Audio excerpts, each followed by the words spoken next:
परमपद पंचधरो नित्य ध्यान, हरो अमंगल विश्व का मंगलमय भगवान।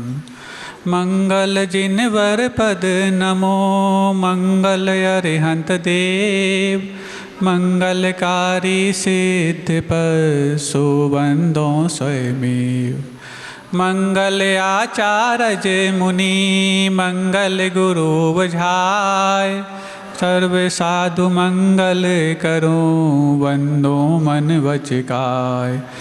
मंगल सरस्वती मात का, मंगल जिनवर धर्म, हरो मंगल करो, हरो असाता कर्म। या विधि मंगल करन से, जग में मंगल होत, मंगल मारी भावना, भव सागर दृढ़पोत। बोले देवादिदेव 1008 पार्श्वनाथ भगवान की जय।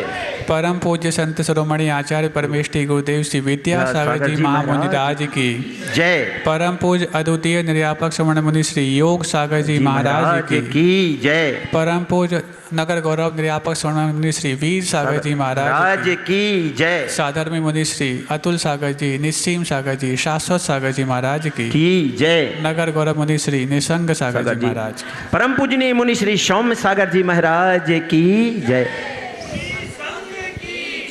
एक बार वो करो जो महाराज जी लगातार सुनो, कह रहे सुनो।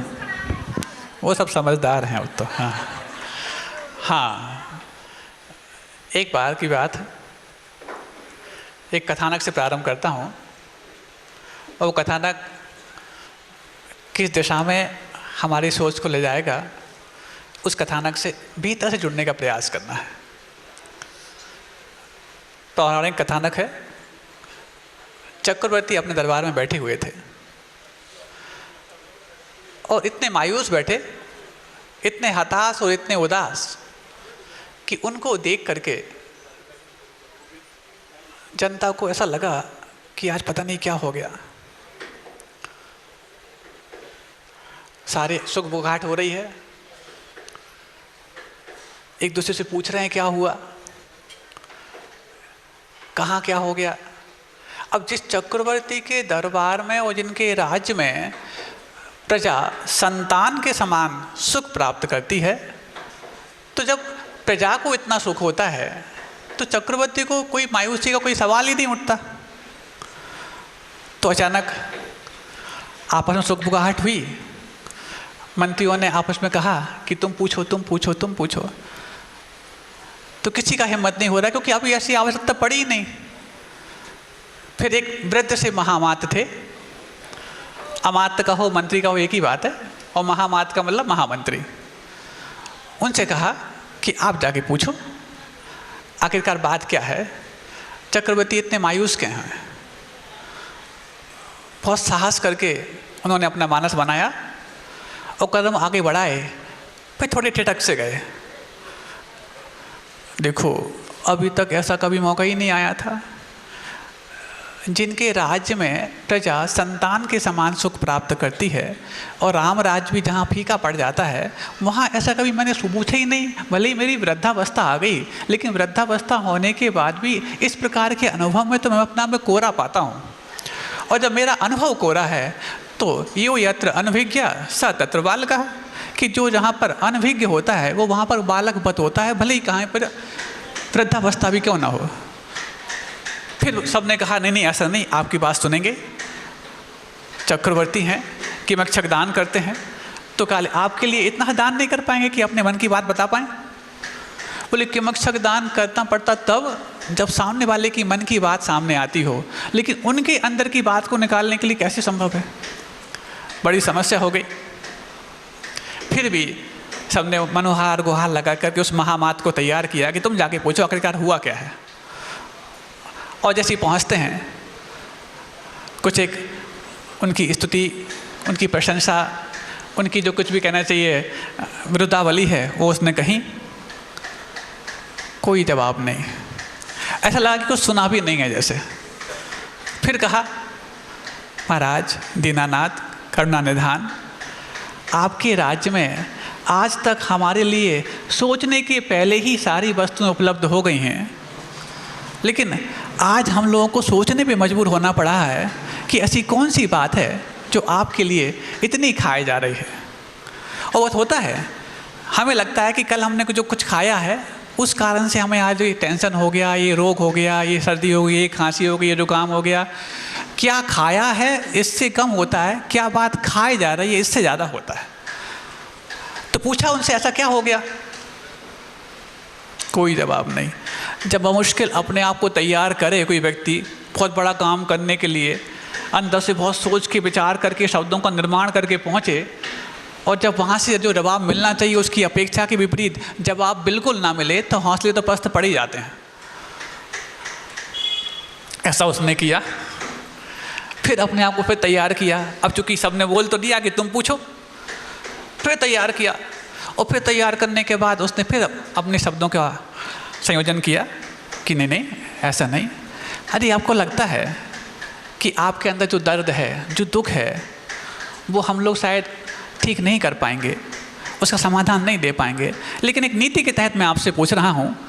सुनते हैं किसी का दर्द हम मिटा सकें या ना मिटा सकें, लेकिन पूछने से उसका हल्का तो कर सकते हैं। इसी नीति के तहत मैं आपसे पूछ रहा हूँ कि आपको ऐसा कौन सा दर्द है जो आपके चेहरे पर मायूसी और निराशा है। फिर कोई जवाब नहीं। अब तो उसके दर्द को पूछने के चक्कर में इस व्यक्ति को अंदर से बिल्कुल उसका दिल दर्द करने लगा कि पता नहीं यदि नहीं पूछ पाया तो क्या होगा, और पूछ लिया तो कहीं ऐसी इतनी बड़ी बात ना हो गई हो जिस कारण से पूरे राज को संकट आने वाला हो। बड़ी समस्या। फिर तीसरी बार फिर उसने अपना अंतिम दांव फेंका।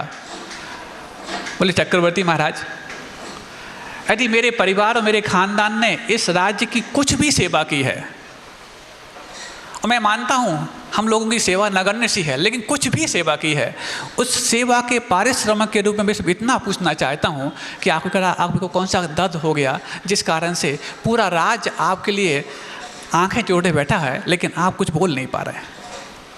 जब इतनी बड़ी बात कह दी तो चक्रवर्ती महाराज कोई पत्थर तो थे नहीं, थे तो इंसान। उन्होंने अपनी बात को एक गहरी सांस लेकर के पहला संकेत दिया कि हम कुछ बोलने जा रहे हैं। उनने गहरी सांस ली, इन सबकी सांसों में सांस आई, कम से कम कुछ बोलने तो वाले हैं। और जैसे ऐसे ही हुआ, वो सारे जो मंत्री पीछे थे सब आगे खड़े हो गए कि हाँ चलो सफल हो गए, सफल हो गए। अब वो ऐसे आए, क्या करोगे महामात, क्या कर लोगे तुम, पूछ करके भी कम से कम मेरे कान तो धन्य हो गए आपकी वाणी सुन करके।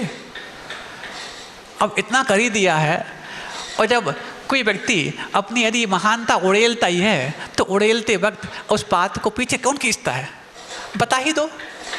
क्योंकि जिनके चरणों में हम अपनी तुच्छता को समर्पित करते हैं, महान तो वो ही होते हैं जो बदले में अपनी महानता पूरी की पूरी हमारे ऊपर उड़ेल देते हैं। ऐसे महान संतों के सानिध्य में हम पिछले कई दिनों से हैं, और परम पूज्य आचार्य गुरुदेव विद्यासागर जी महाराज का जो हमें परम आशीर्वाद मिला हुआ है, वो तो इतनी महानता के साथ मिला हुआ है कि हमने तमाम तुच्छताएँ उनके चरणों में अर्पित की होंगी, लेकिन उसके बावजूद भी प्रतिकाल के रूप में कुछ आई तो उनकी मात महानता आई। हम ऐसे गौरवशाली संत के आशीर्वाद को पाकर के इतने गौरवान्वित हो रहे हैं कि हमें लगता है कि इस बात को जो आगे आने वाली है उसको सुनने के लिए सजग तैयार खड़े हैं। कहा ना, आप अपना समय भी बर्बाद ना करो और मुझे भी शांत रहने दो। देखो बात ऐसी है कि जब इतनी बात बोल ही दी है और हम लोगों के अंदर इतनी प्यास जगा ही दी है, तो प्यासे को बिना पिलाए वापस लौटाना भी तो नीति नहीं मानी जाती ना। अब देखो वो था तो महामत, उसके पास भी नीतियाँ थीं, क्योंकि उन्हीं की नीति से तो बहुत कुछ चल रहा था। तो बस जब कह ही दिया है, और चूँकि वृद्ध भी है, उस वृद्धता की अपने आप में गरिमा भी रखनी है, और साथ में अब बात कही है तो पूरी बात कहे बगैर पीछे हटना भी ठीक नहीं है। तो कहा, बोले सुनो। जैसे उन्होंने कहा बोले सुनो, बाकी सब लोग जो और थे वो सब और इकट्ठे हो गए, क्या कहने जा रहे हैं। बोले सुनो महामात, आज मेरे ये जो हाथ है ना, ये हाथ जैसे प्रतीत नहीं हो रहे हैं।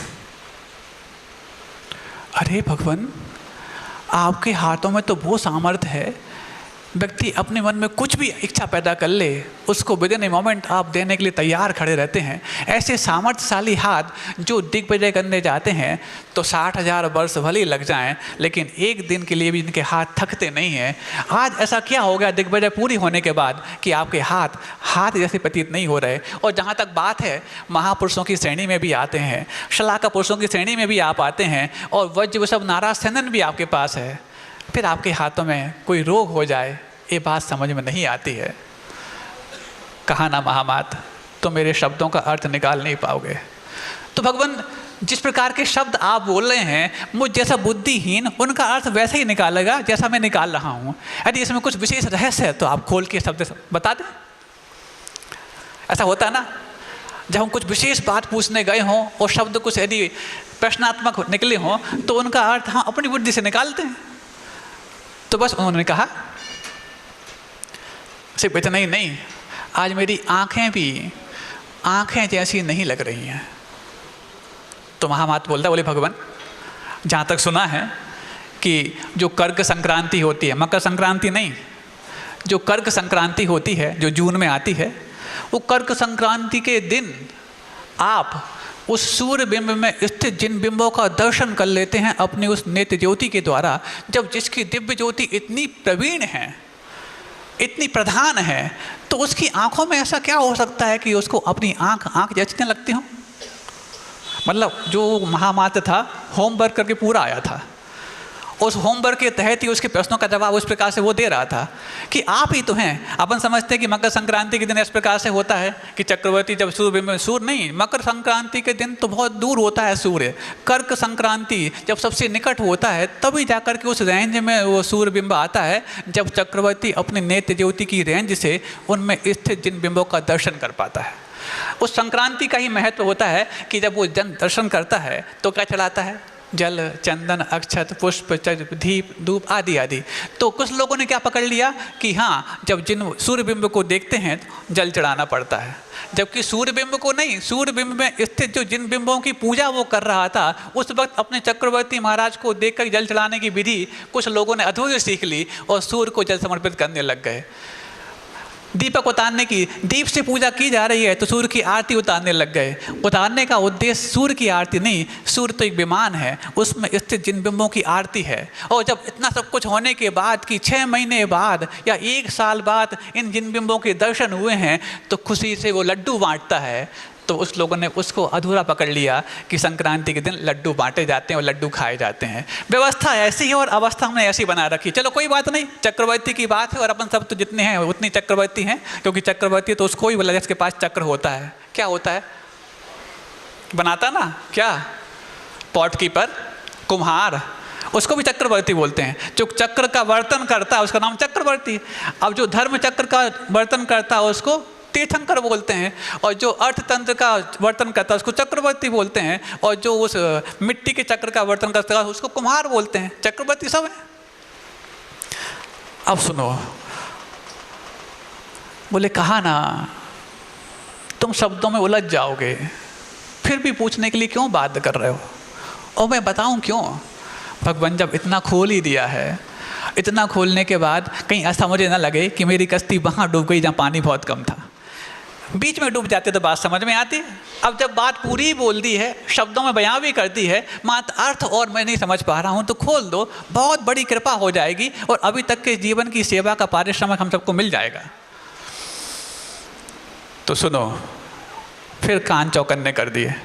चौकन्ने का मतलब क्या होता है, 4 कान हो जाएं। 4 कान मतलब कान तो 2 ही रहेंगे, चारों दिशाओं में होने का नाम चौकन्ने हैं। कि कहीं से भी कोई बात सुनने में आ रही हो तो हम चौकन्ने कर दें। आपको आ रही कि नहीं आ रही, कहाँ से आ रही है, आजू बाजू से, सामने से आ रही। चलो सुनो। बोले सुनो, आज प्रातःकाल जब मैं से उठा था तो उठते ही मेरे मन में एक ख्याल आया कि आज इन नेत्रों से मैं परम वीतरागी दिगंबर मुद्रा का दर्शन करूं, और आज इन हाथों से उनको आहार दान करके अपने हाथों को धन्य करूं। लेकिन धिक्कार है मेरे उन सब सेवकों को, उस पूरे वैभव को, उन सब सैनिकों को जो आज मेरे लिए चक्रवर्ती के रूप में पहचानने में तो कारण बनते हैं और मेरी हर उस पतन की इच्छा को पूरा करने का दम्भ भरते हैं, लेकिन जब मेरे मन में एक अपने आप को उत्थान की भावना पैदा हुई और जो उत्थान को प्राप्त हो गए ऐसी दिगंबर मुद्रा को दर्शन करने की भावना आई, तो तुम सबके सामने मैं भावना व्यक्त भी करूं तो तुम लोग क्या कर लोगे। इसलिए मैं मायूस बैठा था कि मेरे मन में, इनके मन में जो बात आती है कि मैं क्षक दान के रूप में पूरा कर देता हूँ, लेकिन मेरे मन की बात ये सारे लोग इकट्ठे भी हो जाएं तो एक बार भी पूरा नहीं कर पाते हैं। अब बताओ महामात, क्या तुम मेरी इच्छा को पूरा कर पाओगे? जब ये वाली बात सुनी तो सारे के सारे जिनके मन में कौतूहल था पूछने का कि आखिरकार ऐसा कौन सा दर्द है, उन सबका कौतूहल समाप्त हो गया और अपने मन को महसूस करके वहीं मुंह लटकाए खड़े हो गए। इतने में अंदर तो चूंकि विशुद्धि ऊंचाई छू रही थी और ऊंचाई छुई हुई विशुद्धि ने ऐसा कुछ कारनामा कर लगाया कि अचानक उनके राज्य में 2 चारण निधिधारी मुनिराज अवतरित हुए और नमोस्तु नमोस्तु नमोस्तु अत्र अत्र अत्र तिष्ठ तिष्ठ, ये जो ध्वनि सुनी तो चक्रवर्ती की आंखों से जो नैनों से नीर बह रहा था, वही चक्रवर्ती महाराज अपने नैनों के नीर से उन चारण निधिधारी मुनिराज के पाद प्रक्षालन करके अपने आप को सौभाग्यशाली मानता है और धन्य मानता है कि भले ही मैंने इन सब के सामने अपनी भावना को व्यक्त किया, लेकिन इन सब का पुण्य भी इतना छोटा नहीं था कि मेरी भावना को साकार करने के लिए सामूहिक पुण्य के रूप में ना बन पाए। और इन सब का सामूहिक पुण्य जब फलित हुआ तो चारण निधिधारी मुनिराज मेरे राज में अवतरित हो गए।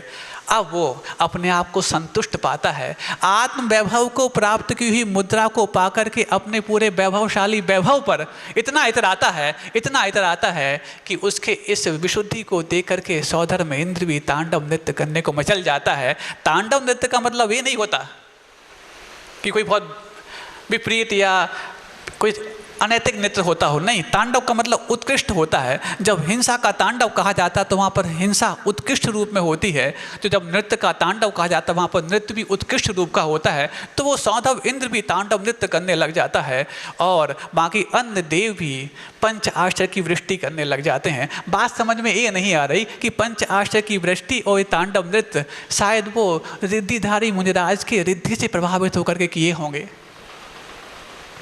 नहीं, वो तो श्रावक की विशुद्धि से प्रभावित होकर कर रहे हैं। क्योंकि ये चंचल मला श्रावक जब भगवान के सामने हाथ पे हाथ धर के ऐसे खड़ा होता है ध्यान लगाने के लिए, कितना ध्यान लग पाता है हमें नहीं मालूम।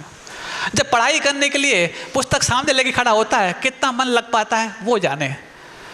जब वो एकाग्रता को पाने के लिए तमाम तरह की हथकंडी अपनाता कितनी एकाग्रता ला पाता है वो जाने। लेकिन जब हाथ पे हाथ धर के ऐसे और रीढ़ी सीधी करके और अनाथा दृष्टि करके जब उसका ध्यान नहीं लग पाता तो अपनी अंजलि में ध्यान लगाए और हाथ पे हाथ धर के ऐसे जब उसके सामने मुनिराज खड़े हो जाते हैं तो 1 घंटे 2 घंटे और 2 घंटे 24 मिनट तक भी लगातार साधु आहार करते रहें तो उसका 1 मिनट के भी मन चौके के बाहर नहीं जाता। इस चंचल मना व्यक्ति का मन 2.5 घंटे तक कैसे लग गया? ये 2.5 घंटे की सामायिक करता है तो 2.5 मिनट के लिए लगता, लेकिन बिना सामायिक के भी साधु उसके सामने खड़े हैं और 2 घंटे 24 मिनट तक भी आहार करते रहें तो इसका एक पल के लिए भी मन बाहर नहीं जाता। इसने चमत्कार किया है। साधुओं के पास रिद्धियाँ हो जाएं, तीर्थंकरों के पास रिद्धियाँ हो जाएं, कोई बड़ी बात नहीं, वो तो साधना कर ही इसलिए रहे हैं। लेकिन इस सावक के पास विशुद्धि हो जाए बहुत बड़ी बात है, क्योंकि ये इसका साधना नहीं होते हुए भी साधक के सामने विशुद्धि बढ़ जाना ये चमत्कार से कम नहीं है। इसलिए इस चमत्कार के लिए मैं तांडव नृत्य और पंचाशर की दृष्टि करने आया हूँ। सोचो, इस साधु और श्रावक का मात्र ये बीच में का एक संपर्क का योग नहीं होता तो ऐसा कौन सा काम था जो साधु श्रावक के बीच में आते? वो अपने जंगल में भले थे और ये श्रावक अपने दुकान में भला था। मात्र ये आहार का प्रयोग यदि उस सौधर्म इंद्र तो छोटी बात है, उस राजा श्रेयांश और राजा सोम के माध्यम से जो धर्म तीर्थ के प्रवर्तन तो करने वाले बहुत हो चुके थे पहले, लेकिन दान तीर्थ के प्रवर्तक के रूप में जब ये दोनों व्यक्तित्व सामने आए, भले ही उस दान तीर्थ का प्रवर्तन करने के लिए इन लोगों ने अपने आप को 6 महीने तक लेट कर दिया। 6 महीने लेट किया। धर्म तीर्थ का प्रवर्तन यदि बीच में विच्छेद को प्राप्त होता है, धर्म तीर्थ की विच्छुत्ति हो जाती है, सब जानते हैं। आज मैं अच्छी बात कहना जा रहा हूँ दूसरी अलग तरीके से। तो धर्म तीर्थ का विच्छेद हो जाए तो श्रावक के लिए फिर नया नया तीर्थंकर की आवश्यकता पड़ती है धर्म को सीखने के लिए। लेकिन दान तीर्थ का विच्छेद तो आज तक हुआ नहीं, लेकिन उसको पाने के लिए जो 6 महीने तक इंतजार किया कि पात्र हमारे द्वार तक आते रहे, 6 महीने लगातार आते रहे। हम देना चाहते थे, देने की भावना रखते थे, दे वस्तु हमारे पास थी, लेकिन दे नहीं पा रहे थे। तो ये जो व्यवधान बीच में हुआ है, हमारी मात बुद्धि की विकलता के कारण हुआ। हमारे पास वो विधि नहीं थी, हमारे पास करना चाहिए वो युक्ति नहीं थी कि कैसे इनको आहार दिया जाता है। वो लेने आ रहे थे, हम देना चाह रहे थे, लेकिन व्यवधान बना था अंतराय कर्म। अब उस अंतराय कर्म को पुनः आगे ना धमक जाए, इसके लिए उन्होंने इतनी बड़ी सीख अपने जीवन में ली कि भले ही धर्म तीर्थ का प्रवर्तन करने वाले तीर्थंकर आदिनाथ से लेकर महावीर तक 24 हो गए, उसके पहले भी बहुत हो गए, आगे भी और होंगे, लेकिन जो दान तीर्थ का प्रवर्तन जो एक बार चालू हुआ और इस पश्चाताप के साथ चालू हुआ कि हम भले ही देने में 6 महीने लेट हो गए, लेकिन अफसोस इतना गहरा किया कि पुनः यदि कोई तीर्थंकर आए अथवा कोई मुनिराज आए तो हम दान की विधि भूल ना जाएं। और आज तक वो राजा श्यांस और सोम के माध्यम से चली हुई दान विधि अनवरत रूप से चली आ रही है, महावीर के बाद भी और आज पंचम काल के 2500 वर्ष बाद भी। दान तीर्थ का प्रवर्तक नहीं बदला। सोचो, ये उस पश्चाताप का एक अपने आप में एक प्रतिक्रमण था और प्रायश्चित था कि नहीं, हमने गलती कर दी, 6 महीने तक उस विधि को नहीं जान पाए, पात्र हमारे यहाँ से लौट गए, लेकिन अब विधि के अभाव में कोई पात्र हमारे यहाँ से लौट ना पाए। अरे दान तीर्थ का प्रवर्तन मात्र आहार दान के रूप में नहीं होता है बंधु, वो तो दान तीर्थ का प्रवर्तन था। जैसे धर्म मात्र इतना नहीं होता कि पूजा पाठ कर लिया जाए, अभिषेक कर लिया जाए, वो तो पूरा पूरा जीवन को विकसित करने के लिए और जो उत्तम सुख में विराजमान कर दे उसका नाम धर्म होता है। ऐसी दान का मतलब सिर्फ इतना नहीं होता कि हम सिर्फ आहार दान कर दें। दान का मतलब वो जो हमारे अंदर से कुछ स्थान पैदा कर दे और मान का दान कर दे। ऐसे दान तीर्थ का प्रवर्तक कोई साधु नहीं था, कोई तीर्थंकर नहीं था, वो उन्हीं बीच में से बैठा हुआ एक श्रावक था। चक्रवर्ती भी रह गए, कामदेव, बाहुबली, ब्राह्मी, सुंदरी सब रह गई, जो उनके स्वयं के परिवार के सबसे बड़े पुरोधा थे वो सब रह गए, लेकिन एक सामान्य से श्रावक ने वो काम कर दिखाया जो आज तक अनवरत रूप से दान तीर्थ के प्रवर्तन चलते चलते इन सब दानदाता को खड़ा करने के लिए कारण बन गया। तो जो आप लोगों के बीच में से उठा हुआ था वो व्यक्तित्व था जिसने पूर्व में कितनी साधना की थी वो तो वो जाने, लेकिन वर्तमान की इतनी मात उसकी प्रतीति कि नहीं मुझे ये काम करना है। इसलिए भले ही वो शुरुआत भोजन से हुई थी। अब भोजन को लेकर कई बार आप लोग को लगता है कि नहीं भोजन तो ठीक है, साधुओं के लिए भोजन तो बिल्कुल व्यवस्थित तो प्रासुक दिया जाए, लेकिन हम लोग तो श्रावक हैं, हम लोग तो मात्र मन को शुद्ध रखते रहें, भोजन भले कैसा भी होता रहे। ये वाली बात कई बार आती है। ऐसी बात गुरुदेव के पास पहुंच गई, बोले भगवान मुझे लगता है कि समय पे खाना और शुद्ध खाना, सुन लो अब बाकी मन की बात आने वाली है। सुन रहे हो कि सो रहे हो? महाराज सुनने में इतने सो जाते हैं, नहीं सो जाते लोग, खो जाते हैं कि वो सोने की बात सोने सी लगती है हमारे लिए। कैसी लगती है? हाँ सुनो अब अच्छी बात। क्या ये बुरी बात थी इसके पहले? हाँ आप लोगों की बीच की बात तो थी, अब सुनो महाराज, इस समय पे खाना, ये शुद्ध खाना, ये तो बाह्य क्रिया है, मुख तो अंतरंग शुद्ध होना चाहिए। और शुद्ध खाने वाले हमने कई देखे 16 करते, मर्यादा से खाते, 3 दिन 5 दिन 7 दिन की मर्यादा रखते, उसके बावजूद भी 3 सेकंड का भी अपने अंदर पेशेंस नहीं रखते। जो मन में आता वो बोल डालते, जो कर में आता वो कर डालते। इससे लगता है हम ही अच्छे, कम से कम 16 नहीं करते, छू नहीं करते, लेकिन किसी को छू तो नहीं करते, है कि नहीं? ऐसा बोलते कि नहीं बोलते? आपके बच्चे आपसे बोलते कि नहीं बोलते? बोलते हैं ना। तो ऐसे ही एक बच्चा गुरुदेव के सामने जाके बोल गया। क्या बोल गया? इस समय पे खाना और शुद्ध खाना है तो बाह्य क्रिया है, मुख तो अंतरंग शुद्ध होना चाहिए। तो पहले उसके पहले उसने बहुत सारी भूमिका बनाई थी, लेकिन जब ये वाली बात कही तो गुरुदेव कहते सुनो ए भाई बहुत हो गया, आपने बोल दिया। इस समय पे खाना और शुद्ध खाना मात्र बाह्य क्रिया नहीं है, इससे अंतरंग भी शुद्ध होता है। और सबसे बड़ी बात तो ये कि जिसका अंतरंग पहले से ही शुद्ध है वही ये आज भाव कर पाएगा कि आज मैं समय पे खा लूँ और शुद्ध खा लूँ। और जिसका अंतरंग पहले से ही जवाब दे दिया है वो ये दलील देगा क्या फ़र्क पड़ता है, कैसे भी खाओ कैसे भी करो लेकिन मन शुद्ध रखो। अरे खाने के पहले ही जब आपका मन अशुद्ध है वही दलील दे रहे हो तो खाने के बाद क्या होगा? जब स्टोव जैसी जड़ वस्तु में भी इम्प्योर तेल डाल देते हैं तो भभकता है। वो भभकता कि नहीं भभकता? जो स्टोव जड़ है उसमें भी कचरे वाला तेल डालो तो भभकता है, बार बार पिन करना पड़ता है। अरे इस माइंड से जब प्योर डालने के बाद भी इम्प्योर निकलता है और इसमें भी इम्प्योर डालते जाएंगे तो फिर प्योर निकलेगा क्या? तब तो जाकर के वो सब चीज़ें तैयार हो जाती हैं जो हमारी इम्प्योरिटी की निशानी बन जाती हैं। और जब हमारी इम्प्योरिटी हमारे सामने आती है तो फिर हम भटकने लग जाते हैं। महाराज समय पे खा लो, शुद्ध खा लो, यदि इसको प्रायोरिटी बोलते हैं तो समय पे तो खाते हैं, जब भूख लगती तब खा लेते हैं। अभी आपको अपनी भूख पहचानने नहीं आती। शुद्ध खाने की बात है, बिल्कुल हाइजीन रहता है, हाथ तक नहीं लगते, ऐसा हम खाते हैं। उनसे तो कम से कम अच्छे जो पसीना भी बहाते रहते हैं, बाल भी लटकाए रहते हैं, आटा गूंथते रहते हैं। हम बिल्कुल नहीं, बिल्कुल मशीनरी मैकेनिकल प्योरीफाइड जो होते हैं वो खाते हैं। तो शुद्ध तो खाते हैं, बात तो सही है। अब सामने वाले ने अपने अपने जो तर्क में जो सपोर्ट दिया है बहुत गजब का दिया कि समय पे खाते हो, शुद्ध खाते हैं। अक्सर लोग क्या करते हैं भाई जी, सुबह करते हैं ब्रेकफास्ट करते हैं, और ब्रेकफास्ट तो वही करते हैं जो डिनर करते हैं। अच्छा, डिनर का मतलब आप लोगों ने कभी देखा है? हालांकि आप लोग अपने डिक्शनरी साथ में लेकर आए होंगे, अभी मत देखना, यहाँ से निकलते ही देख लेना डिनर का मतलब क्या होता है। महाराज रात्रि भोजन होता है डिनर का मतलब। किसी ने भी डिक्शनरी में पढ़ के देखा डिनर का मतलब क्या होता है? देखा? पढ़ लेना, अभी यहीं से निकलते पढ़ लेना, सबके पास रखी डिक्शनरी, मोबाइल में तो होगी ना, तो मिलेगा आपको। Dinner means the main meal of the day, either afternoon और इवनिंग। मतलब दिन का मुख्य भोजन, चाहे वो दोपहर में हो चाहे वो शाम को हो, उसका नाम डिनर है। डिक्शनरी में देख लेना आप लोग आज। और आप लोग क्या मानते हैं? कैंडल लाइट में होने वाला जो भोजन उसका नाम डिनर है। मतलब डिनर शब्द जिसने दिया है उसने भी नहीं सोचा होगा कि आप लोग उसका अर्थ ऐसा ले लोगे। अब जब main meal of the day either afternoon और इवनिंग, जब इसका नाम डिनर है तो स्वाभाविक सी बात है रात को फास्टिंग तो हो ही जाएगी। फास्टिंग मतलब रात को उपवास तो हो ही जाएगा। तो जो उस उपवास को तोड़ेगा, ब्रेक करेगा, उसका नाम ब्रेकफास्ट है। और जिसने रात भर उपवास नहीं किया है वो क्या ब्रेकफास्ट करेगा? तो ब्रेकफास्ट का मतलब समझ में आ रहा ना आपको? ब्रेकफास्ट का मतलब क्या? रात को पहले फास्टिंग हो जाए, उसको ब्रेक करो, जिसको आप पारना बोलते ना। पारना का मतलब ब्रेकफास्ट होता है, क्योंकि पारना में पूरा भरपेट नहीं खाया जाता, थोड़ा थोड़ा खाया जाता है। अब जो रात को पहले फास्टिंग कर ले तब ब्रेकफास्ट करेगा। लेकिन ब्रेकफास्ट भी कहाँ के लिए कहा गया? जहाँ पर सुबह बहुत देर से सुबह होती है।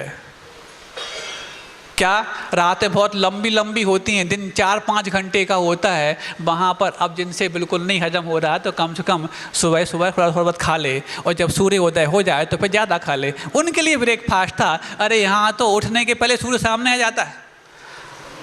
जब 4:45 बजे यहाँ पर सूर्योदय हो जाता है 5 बजे, तो 5 बजे यदि व्यक्ति सूर्योदय हो चुका है, क्योंकि सूर्योदय के बाद 4 घंटे तक का समय ही होता है जो आपके लिए हैवी डाइट डाइजेस्ट करने लायक होता है। और दूसरा समय होता है सूर्यास्त के 2 घंटे पहले सूर्यास्त तक। ये 2 ही समय होते हैं जब आपके अंदर जठराग्नि प्रदीप्त होती है। जठराग्नि मतलब जिसको आप बोलते हैं भूख। अब होता क्या है, जिस समय जठराग्नि ज़्यादा मतलब तवा ज़्यादा जल रहा है उस समय आप कम डाल देते ब्रेकफास्ट के रूप में, तो वो क्षुण्ण हो जाता है। और जिस समय दोपहर में तवा मंदा पड़ गया उस समय आप ज़्यादा डाल देते हैं लंच के रूप में, तो कच्चा रह जाता है। ना आप ब्रेकफास्ट का यूटिलाइज कर पा रहे, ना भोजन का यूटिलाइज कर पा रहे। क्या हो रहा है? कॉन्स्टिपेशन हो रहा है, इंडाइजेशन हो रहा है, लीवर पे अटैक हो रहा है, किडनी फेल हो रही हैं, हाइपर ब्लड प्रेशर हो रहा है, हाइपर एसिडिटी हो रही है। क्यों हो रही है? क्योंकि या तो आप कच्चा रख रहे हो या फिर जला रहे हो। जो उसके लिए पकाना आवश्यक वो तो आप कर नहीं पा रहे हो। महाराज एक बहुत अच्छी बात बता दें आपको। एक डॉक्टर थे केनेथ बाकर, सुन लो, स्वयं डॉक्टर थे। उन्होंने कितनी अच्छी बात कही। उन्होंने कहा व्यक्ति अपने जीवन में जितना भी भोजन करता है, व्यक्ति अपने जीवन में जितना भी भोजन करता है, पूरे जीवन काल का पूरा यदि भोजन यदि काउंट कर लिया जाए तो उसके आधे भोजन से तो वो खुद का पेट भरता है और आधे भोजन से डॉक्टर का पेट भरता है। बात समझ में आई? कि व्यक्ति उसके आधे भोजन से तो खुद का पेट भरता है और आधे भोजन से डॉक्टर का पेट भरता है। यदि बशर्ते कि वो अपना भोजन आधा कर ले तो डॉक्टर के पास जाने की उसको आवश्यकता ही ना पड़े। ऐसा ही डॉक्टर केनेथ वॉकर थे, उनका ये मत है। पता नहीं उन्होंने क्यों ऐसा कह दिया, लेकिन अपन तो समझते कि नहीं पूरा पेट हम ही भरते हैं, डॉक्टर के लिए क्या देते हैं। माँ जब कुछ हो जाता है तो 1 लाख 2 लाख सरका देते हैं। थोड़ा और ज़्यादा हो जाता है, 50 लाख सरका देते हैं। और जब हमारी सरकने की बात आती है तो करोड़ सरका देते हैं। और जब करोड़ सरकाने की बात आए तो फिर हम ये नहीं कहते, क्या नहीं कहते, कि अभी हमारे पास जब होगा तभी हम देते हैं। हमारा नियम है जब हमारे सामने हो तब उतना ही हम दान करेंगे। ऐसा नहीं कि बोल दिया और बाद में दे रहे हैं। ऐसे कुछ लोग बहुत अपने सिद्धांत के पक्के हैं, सब नहीं, कुछ लोग होते हैं संसार में ऐसे जो सिद्धांत के पक्के होते हैं, जब हमारे पास हो तब हम देंगे। तो जब ऐसी मेडिकल इमरजेंसी आती है कि डॉक्टर बोल रहा है 1 करोड़ पहले अभी आधा घंटे में जमा कर दो, और आप अपना बैंक बैलेंस देखते हो तो मिलता कितना है, 10 लाख भी नहीं मिलता, तो बाकी 90 लाख कहाँ से आते हैं? महाराज कल्प वृक्ष लगे हमारे घर में, जब हम मांगते अपने आप टपक के जाते हैं। ऐसा होता है क्या? नहीं होता ना। तो जैसे उस मेडिकल इमरजेंसी में आपके लिए 90 लाख तुरंत इकट्ठे हो जाते हैं, यहाँ पर भी एक इमरजेंसी लगी है। हमारे भगवान अभी धर्मशाला में बैठे हैं, और जिसको इस इमरजेंसी की परवाह है वो ये दलील कभी नहीं देगा कि नहीं हमारे पास जब होंगे तभी हम बोलेंगे, पहले से बोल करके नहीं। पहले से बोल करके हमने कल ही कहा था, कुछ लोग ऐसे हैं जो पुराना चौका करके अपने आप को हल्का भी महसूस करा रहे हैं, और नया बोल करके भगवान के कर्जदार बना रहूं इस बात के लिए भी तैयार हो रहे हैं, क्योंकि इसके बाद अब जो वो कमाएंगे वो सब भगवान के चरणों में अर्पित करना, इसके लिए कमाएंगे। और ऐसी बात जब उनके मन में आ जाती है तो ये दलीलें अपने आप के लिए शांत कर लेती हैं कि नहीं, अब हम जो करेंगे, मुझे जो बोला है और जो मैंने समय सीमा ली है उसके लिए करूँगा। तो सोचो उसका वहीं से पाप पुण्य में तब्दील होने लगा। परिग्रह रूपी पाप तो वो अर्जित कर रहा है, लेकिन उद्देश्य बदल गया कि इसका खर्च मैं अब कहाँ करने वाला हूँ। तो जब तक वो वहाँ जमा करता रहेगा तब तक उसका पूरा का पूरा पाप का पुण्य में अब तब्दील होना। जो एक मोदी जी ने स्कीम निकाली थी ना, कौन सी, काला धन सफ़ेद करने की, अरे वो स्कीम तो बहुत छोटी सी थी। आचार्य गुरुवर विद्यासागर जी महाराज ने आपके काले धन को सफ़ेद करने की स्कीम वर्षों से निकाल रखी है, और नागपुर वालों को पिछले 9 वर्ष पहले से दे रखी है। एक व्यक्ति भी सोच ले कि मेरा काला धन सफ़ेद होने की स्कीम 9 वर्ष पहले आ गई तो वो 9 मिनट भी नहीं लगाएगा अपने आपको देर करने के लिए, आज ही बोलेगा इस स्कीम में मुझे शामिल कर लो और मेरा काला धन सफ़ेद कर लो। क्योंकि परिग्रह तो पाप था ही, पाप से ही अर्जित हुआ, और मुझ जैसे उपयोग करता तो वो पाप में लग जाता। लेकिन कम से कम अब मैं जो कमाऊंगा वो इस उद्देश्य से कमाऊंगा, तो कमाने में भी मेरी समीचीनता आने लग जाएगी, और फिर खर्च करने में समीचीनता तो पक्की है। इनकमिंग भी वाइट हो जाएगी और आउट गोइंग भी वाइट हो जाएगी। ऐसा सच्चा सौदा उन्होंने बताया है। सोचते हैं अब देखो महाराज वो खाने की बात चल रही थी, महाराज आप बीच बीच में खाने की बात के बीच में वो तो अच्छा लगता है, लेकिन ये जो दान की बात करने लग जाते हैं ये दिखाने की बात क्यों? क्योंकि आप लोग भी खाने के लिए जितना आवश्यक है उतना तो कमा चुके हैं, अब जितना कमा रहे हो दिखाने के लिए कमा रहे हो। बता दो अच्छा, क्या खाने की कमी किस घर में, बताओ हाथ उठाए, हम पूरी करवाएंगे उसकी पूर्ति। खाने की कमी पूरे जीवन भर किसके घर में कमी है, बता दो अच्छा।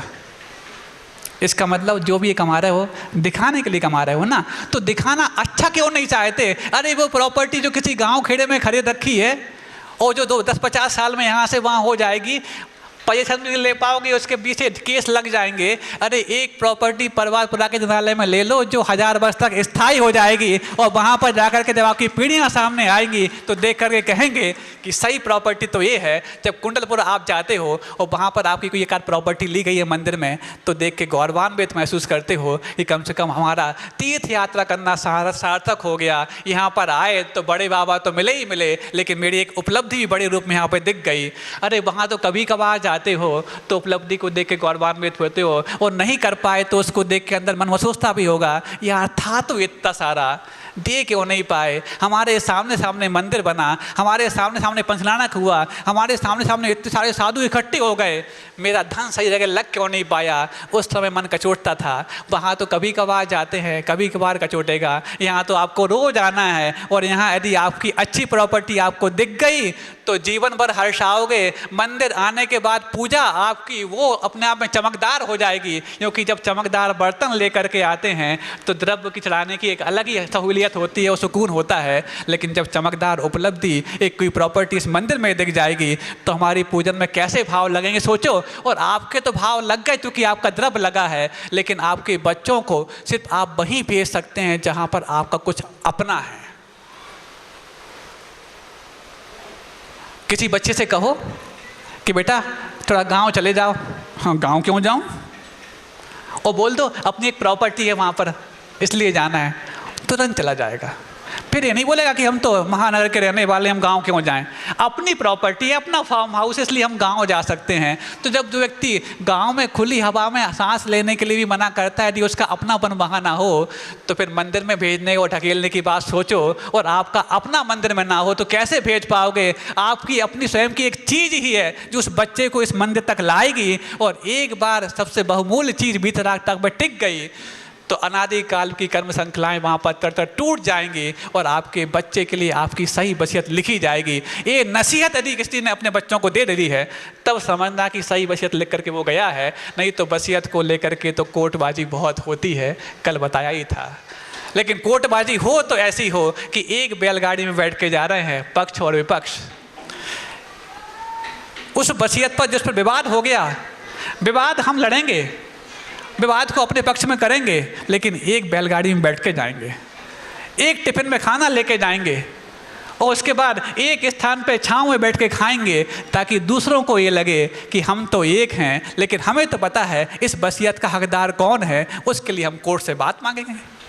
कि ऐसी परंपराएं, ऐसी संस्कृति याद नहीं हो सकती। लेकिन नहीं, कोर्ट भले ही वहाँ हमें एक कर दे, लेकिन यहाँ से जो हम अलग अलग होके जाते हैं, कोर्ट दरार मिटाता है पानी डाल करके, और हम धूप इतनी तेज दिखाते हैं कि दरार फिर बन जाती है उस मिट्टी में।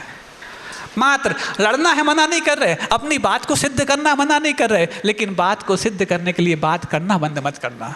क्योंकि लड़ लेना, पिट लेना, मार लेना, पीट लेना, ये तो बहुत छोटी सी बात है, लेकिन बात बंद मत करना, क्योंकि बात को बंद होते ही सुलह के सारे रास्ते खत्म हो जाते हैं। इस नीति को जिस व्यक्ति ने स्वीकार कर लिया है, वही व्यक्ति है कि एक ही अरे पेट्रोल खर्च क्यों करें फालतू का, 2-2 गाड़ियों, 4-4 गाड़ियों का, नहीं हम अपनी गाड़ी से जाएंगे। कौन जा रहा है साथ में? ड्राइवर।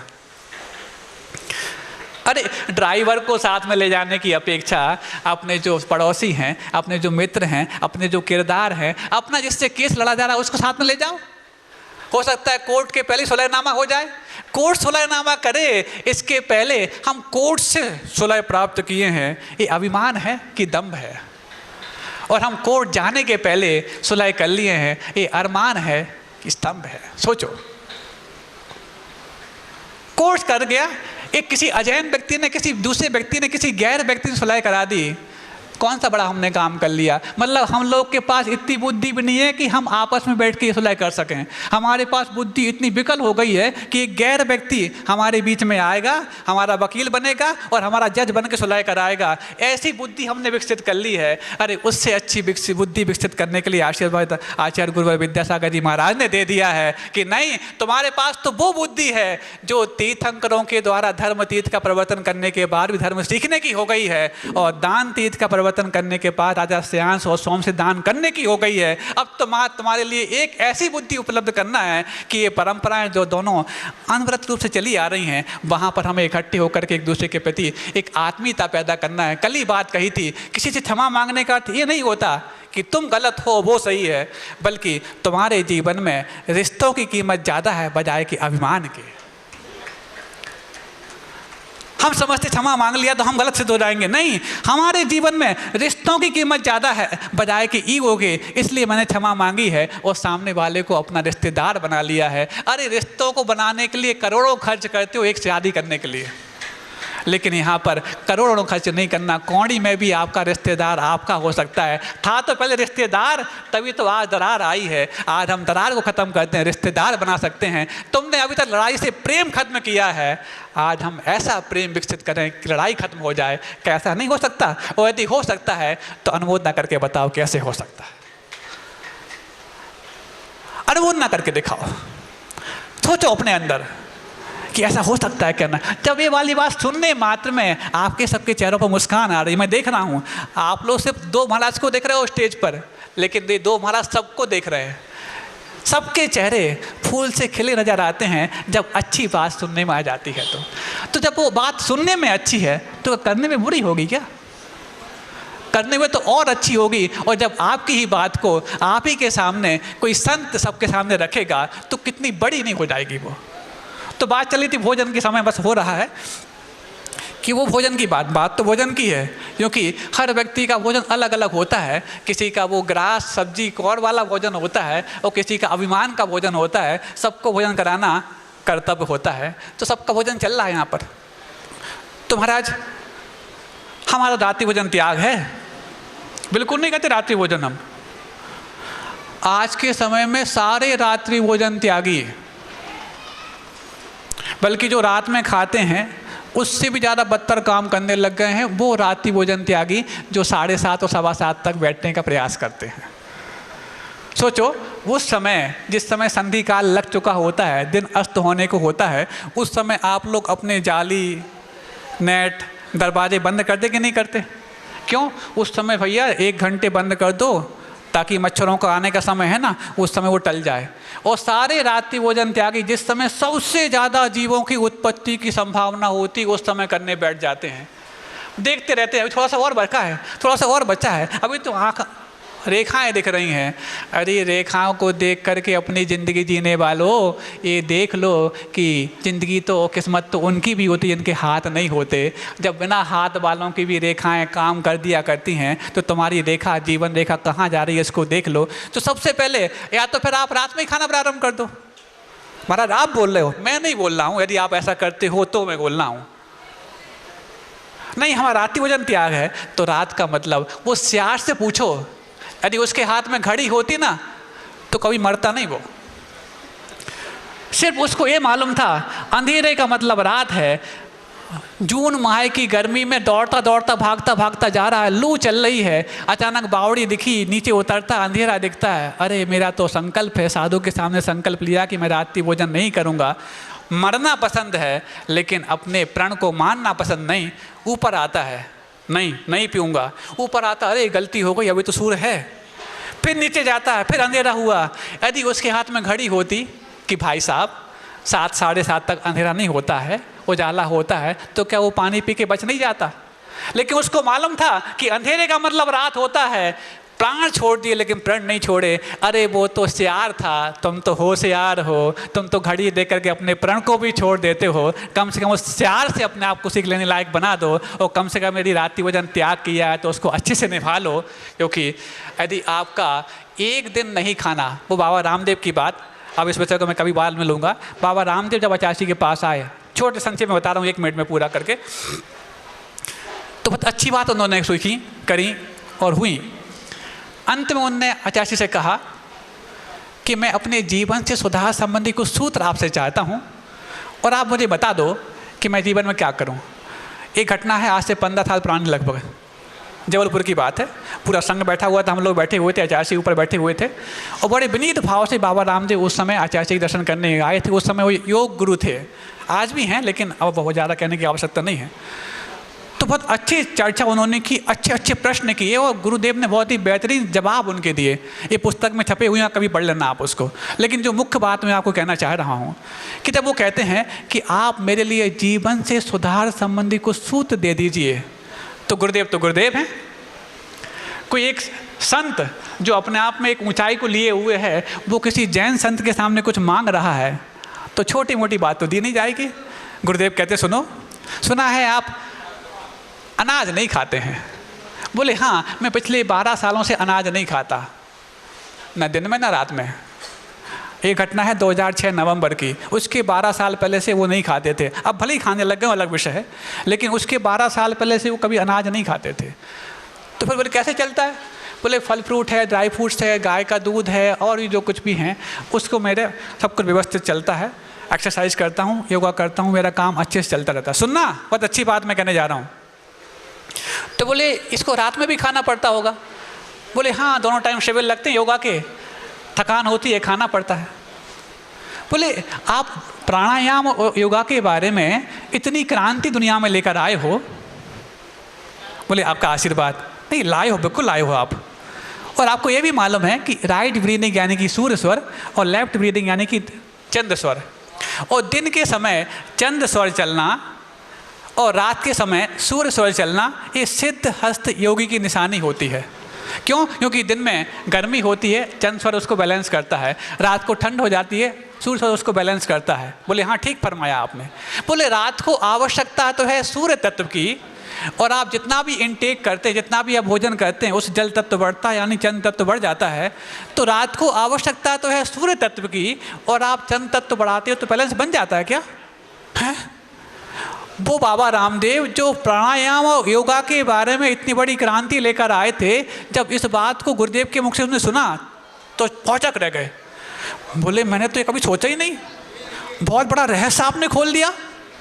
और बस प्रणाम किया, बोले आपने बहुत बड़ा उपकार कर दिया, इतना वहाँ मात्र कहा। फिर उसके बाद वो नीचे पांडाल में जब गए, जबलपुर की बात है, हजारों अनुयायी उनके भी थे और लाखों अनुयायी आचार्य विद्यासागर जी महाराज के भी थे। और जब वहाँ पर देखा और पांडाल, हम लोग तो वहीं रुक गए ऊपर ही मंजिल में, सिर्फ बात बाबा रामदेव पूरी कमेटी जब वहाँ पांडाल पहुँची और जो बाबा रामदेव ने पूरे पांडाल में जो बात कही, उनकी दो बातें मैं आपके सामने रखना चाहता हूँ। वो कहते हैं, पहली बात उन्होंने कहा कि यूँ तो मैं बहुत दुनिया में कई संतों से मिला, लेकिन दुनिया के एकमात्र निर्विवाद संत आचार्य विद्यासागर जी से मिलकर के मैं अपने आप को गौरवान्वित महसूस कर रहा हूँ। और दूसरी बात वो कही उन्होंने कि यूँ तो नागा साधु हमारे यहाँ भी होते हैं, लेकिन जो दिगंबरत्व की पराकाष्ठा हैं ऐसे आचार्य विद्यासागर जी महाराज, और उनके संग के सामने मैं अपने आप को इतना अभिभूत पाया कि आज मैंने उनके सामने रात्रि भोजन त्याग कर दिया। वो बाबा रामदेव जो उसके 12 साल पहले से कभी ना दिन में ना कभी रात में अनाज नहीं खाते थे, उसके बाद आचार्य जी के एकमात्र दर्शन करने से उनने रात में फल फ्रूट के भी त्याग की बात कही। कितना करते कितना नहीं करते वो जाने, लेकिन पब्लिक के सामने कही। तो फिर तो अपन आचार्य जी के बड़े भक्तों में शुमार पाए जाते हैं। जब वो 12 साल तक दिन में ना रात में कभी अनाज नहीं खाया तो भी अच्छे से जीवित रह पाए, तो क्या हम रात को 12 घंटे का अनाज का त्याग कर देंगे, जीवित नहीं रह पाएंगे? जबकि हम लोगों के ऊपर तो आचार्य गुरुदेव विद्यासागर जी महाराज का वरद हस्त हमेशा हमारे लिए ऑक्सीजन के रूप में साथ में रहता है। कैसा नहीं कर पाएंगे? महाराज करते तो हैं, लेकिन हम टाइम के हिसाब से करते हैं। और ये टाइम यदि देखना है तो सियार से पूछ लो, और यदि जीवन में कुछ यदि बहुमान देखना है तो बाबा रामदेव से पूछ लो। दोनों ही दृष्टांत आपके लिए पर्याप्त हैं। और अंतिम बात, समय पूरा हो गया, अंतिम बात, डॉक्टर नरेश त्रेहान हैं जो प्रधानमंत्री और राष्ट्रपति के बहुत निजी चिकित्सक टीम में माने जाते हैं। उन्होंने आज से कुछ वर्ष पहले मोदी जी के पास एक पत्र लिखा था। क्या लिखा था? पत्र में ये लिखा था कि आप जल्द से जल्द भारतवर्ष से रात्रि भोजन के त्याग का फरमान जारी कर दो, नहीं तो सन 2030 तक इतने डायबिटिक पेशेंट भारत में हो जाएंगे कि आप संभाल नहीं पाओगे। ये प्रधानमंत्री के निजी चिकित्सक टीम के सलाहकार त्रेहान साहब ने प्रधानमंत्री को पत्र लिख करके बताया। अब जैसे मोदी को यदि बात चढ़ जाती है तो नोटबंदी भी कोई बड़ी बात नहीं मानी जाती है, तो मोदी की बात मान करके रात्रि भोजन त्याग करना पड़े बंधुओं, कम से कम महाराज की बात मान के रात्रि भोजन त्याग करोगे तो पुण्य भी कमाओगे और डायबिटीज से भी बच जाओगे। नहीं है तो फिर मोदी बात मान करके वो तो सब करवा लेते हैं जो उनको करवाना होता है। लॉकडाउन का सबब आप सबके सामने था। आप सबको सद्बुद्धि आए और आपके जीवन में वो जो दान की प्रवर्तना बनी हुई है आज तक, उसके लिए आगे भी दिशा निर्देश चलते रहें। इन्हीं सब भावनाओं से आचार्य परमेष्ठी गुरुदेव श्री विद्यासागर जी महामुनि राज की बोधि समाधि परिणाम शुद्धि स्वात्मा उपलब्धि। सभी लोग अपने स्थान पर बैठे रहेंगे, कोई भी नहीं उठेगा। काम बंदे मानस में मास्तु। दुर्लभ गुरु का दर्श है, दुर्लभ गुरु का साथ, दुर्लभ उठना गुरु नजर, दुर्लभ सर पर हाथ, दुर्लभ गुरु संकेत हैं, दुर्लभ तत्पालन, दुर्लभतम गुरु चरण में है समाधि धारण।